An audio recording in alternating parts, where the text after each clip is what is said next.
நாளைய தமிழகமே எங்கள் தலைவரே, உங்கள் பிறந்த நாளில் வாழ்த்தி வணங்குகிறோம்.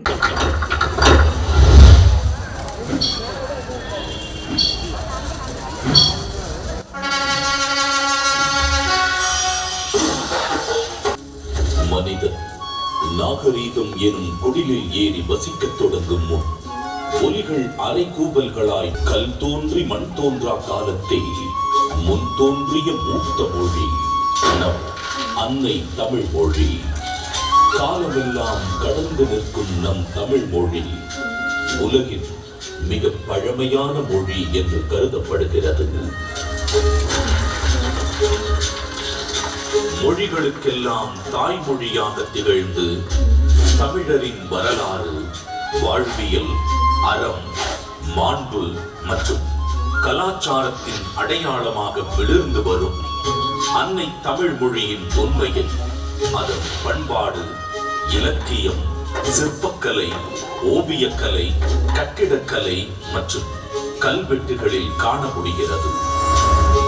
3 பிரிவுகள், 133 அதிகாரங்கள், மொத்தம் 1330 குறள்களில் இப்பாரினை அளந்து இவ்வுலகிற்கு இன்றியமையாத பொதுமறையை இயற்றி தந்த தமிழ் தாயின் தலைமகன், வையத்துள் வாழ்வாங்கு வாழ்ந்த தெய்வ புலவர் திருமகனார் திருவள்ளுவர் அறம், பொருள், இன்பம் என்று 3 பிரிவுகளாக அமைய பெற்றுள்ள திருக்குறள் எடுத்துரைக்கிறது.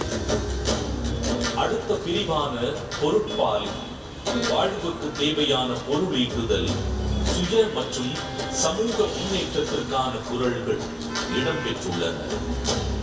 உதாரணத்திற்கு கற்க கசடர கற்பவை கற்றபின் நிற்க அதற்கு தக எனும் குறளில் கல்வியின் முக்கியத்துவம், கல்லாமையின் தீங்கு, பொருள் கூர்ந்து கற்றல், அதன் பின் அறவழி நடத்தல் போன்ற எக்காலத்திற்கும் பயன் பெறும் கூறுகள் இடம்பெற்றுள்ளன.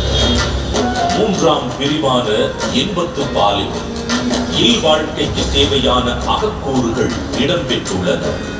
உதாரணத்திற்கு உடம்பொடு மடந்தையொடு எம்மிடை நட்பு எனும் குறள் உடலும் உயிரும் பிரியா போல இல்லற வாழ்க்கையில் இருப்போர் ஒன்றாக இருத்தல் வேண்டும் என்ற பொருளுடன் காதலின் சிறப்பையும் இல்வாழ்வின் மேன்மையையும் ஏறத்தாழ 60க்கும் மேலான மொழிகளுக்கு மொழிபெயர்க்கப்பட்ட திருக்குறள் உலகெங்கும் அதிக அளவில் மொழிபெயர்க்கப்பட்ட சமயம் சாரா நூல்களில் ஒன்றாக திகழ்கிறது.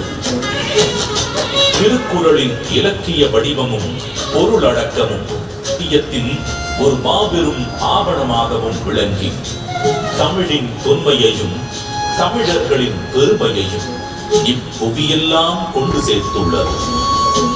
நாளைய தமிழகமே எங்கள் தலைவரே, உங்கள் பிறந்த நாளில் வாழ்த்தி வணங்குகிறோம்.